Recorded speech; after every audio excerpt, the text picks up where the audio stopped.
Been thinking this week about how 1,000 fan theory doesn't hold up.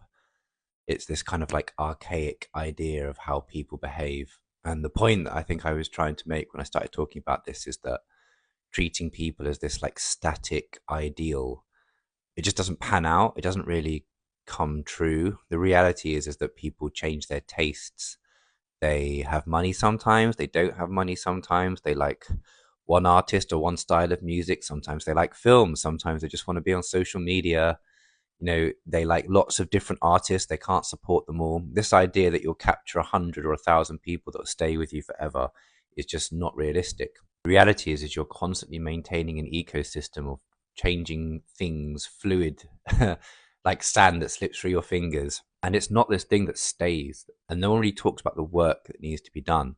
And the other side of the thing that makes me say that the 1,000 fan theory just doesn't work and it isn't true is that the only way we can communicate to these people, these fans, as we're going to call them, is through social media platforms and other places that incentivize those people not connecting with us. Like their goal is to stop those people coming out of those platforms to build strong relationships with us. So we're moving into a place and a time where all the kind of videos we're watching is about selling us how to build this ecosystem of like direct to fan relationships and super fan relationships. And I just don't think that really exists and pans out. Even as someone who's done projects that really focus on emotional connection, it doesn't mean that those people are all going to buy my t-shirt.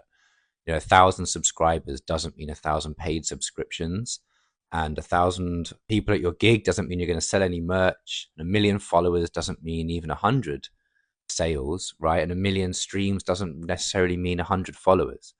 So I guess it's just like a series of questions and thoughts rather than answers. But for me, I think we need to stop selling or buying into these like one stop answers for like our problems as musicians or challenges as creators, because the reality is much more complex than that. It doesn't mean to say we shouldn't be going after things for the right reasons and building relationships for the right reasons. But the reality is it's not as simple as people are making it out to be.